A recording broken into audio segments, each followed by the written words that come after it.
Now, Mark, before we discuss business, how did you manage to arrange this game against Lancaster City? First home game of the season. I don't know. It was Spooky, that. Yeah, it was written, wasn't it? Well, listen, it's just another game of football for us. Just another opportunity to try and get 3 points. It'll be two teams that will, be desperate for them, especially at that time of the year. I always like when the fixtures come out because it gives you that real. It feels real. It feels like we're getting there. Obviously, we've got a tough first game because I know guys have recruited really well. But yeah, I think we're fairly happy with the way that the fixtures have panned out, certainly early on, and we can now focus on getting all the information we can about those teams and making sure we're as well prepared as we can be.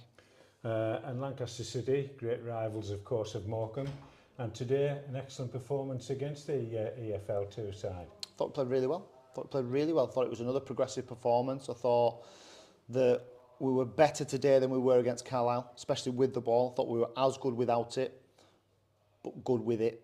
We kept it a lot better. We created chances. We opened channels up a lot better than we did against Carlisle. So for me, if we're looking at a game and taking the feedback from that and trying to coach the players into doing something that we want them to do, that was a nice thing for us today to see that development and that improvement. So we're certainly not there yet, but I thought it was another really good step in the direction. I'd seen somebody had sent me something about a comment that people have made that results have been really concerning. Well, we've been playing probably 5 or 6 younger players. That's no disrespect to the younger players because they needed that exposure, but I think when we've put out what we deem to be, close to our strongest side, that's a good indication of where we are. And I thought we were very, very difficult to break down for them.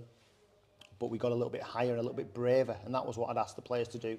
And again, most importantly, it's a little bit about the lads disappointed. Yeah. And that's good.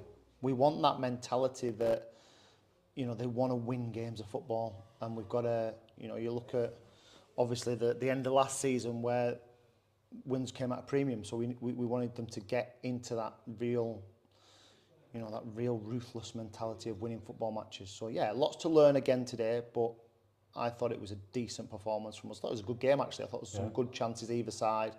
Got our noses in front, and a cracking goal it was too. Yeah, he's good, isn't he? I mean, he's been one of the brightest sparks of pre-season for me, Josh. He's such a bundle of energy.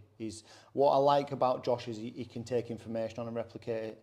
So his aggression as a... Is he making a rod for his own back, scoring all his goals? Well, he can pack that in and do a few in a month's time. But yeah, what he does is he puts himself in great positions because he's front-footed and he's aggressive and he wants to get after people and the ball. So I enjoy watching him play. And he's clever. He knows his way around. For a young boy, he knows his way around certain situations. So I think that's not a position we brought him in here to play. But he's playing it so well at the moment. How can we consider him not playing there? Right.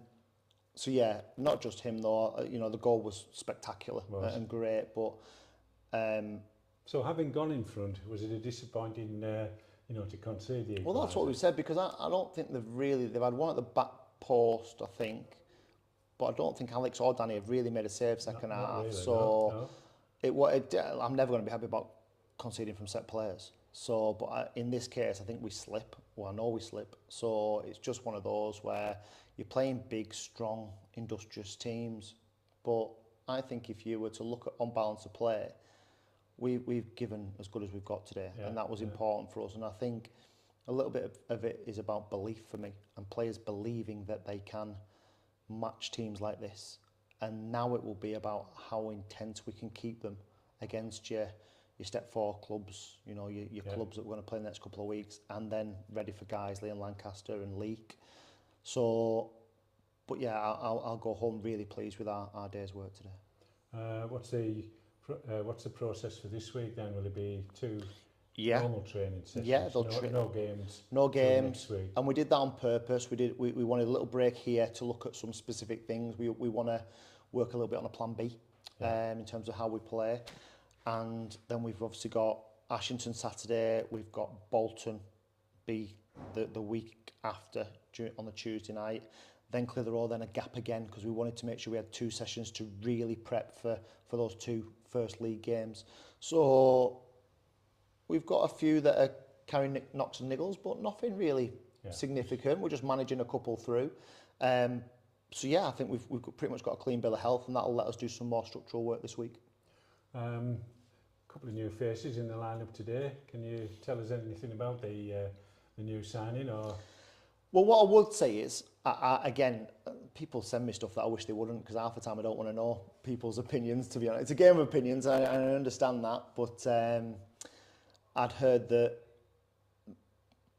we were miles behind with recruitment. You know, if you consider that the club lost 8 players, 8 senior players last year, the retiring players, your likes of Eddie Roxburgh and Bobby Carroll and Lewis Riley and Finn Wallbank and those players. Well, we've now brought in, there will be a signing announced tomorrow.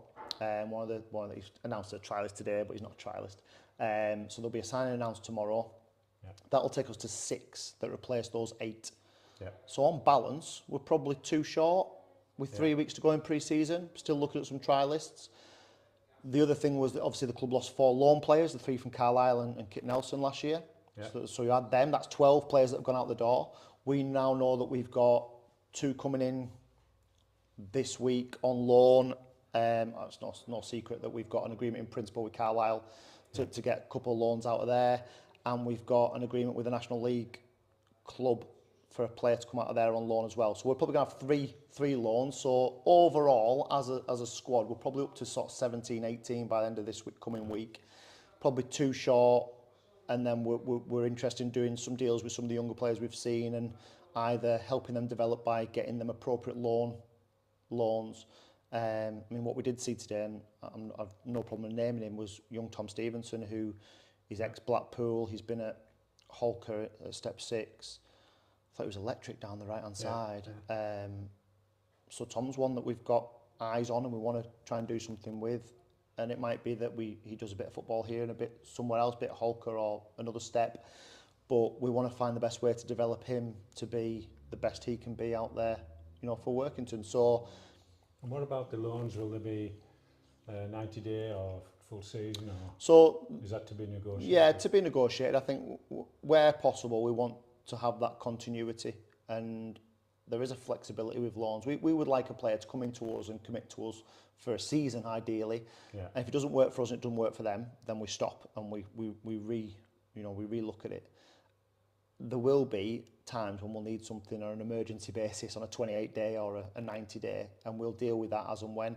I don't want a flood of loan players, but I do know the value and the benefit we can have to their careers and they can have to us, and reciprocate that. I mean, I'll give you a good example. We had Jack Armour at Lancaster for a year, and he pretty much did a full season for us, and then went on to Carlisle, and now he's gone on to Burton. So, but he made a big difference to us that season because he was ready for the Northern Premier League. And so in the end, it works better for both parties. Absolutely. And talking of players that are ready for the Northern Premier League, I think young Tom Wilkinson's been outstanding. Yeah.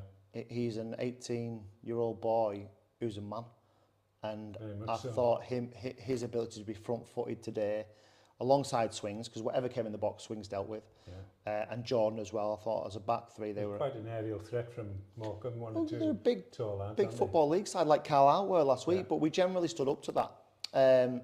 So yeah, I'm really, really happy with where we are, and I'm happy that we were able to put that performance out there today. I'm sure that people looked at the Penrith result and thought, oh God, they've got beat by Penrith, but you know, we probably had six lads who, with all due respect, aren't going to be first team regulars in that team.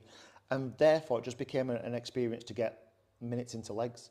That's more about us today. And yes, we'll be a bit more consistent in the next couple of weeks with our squad selection and our team selections, because we want to develop understanding throughout that 16, 17, 18 players. But yeah, today's a good day, which gives us a better indication of where we are, I think. Mark, you've sent us all home happy this afternoon. The players too, I'm sure. Good well stuff. Done. Thank you.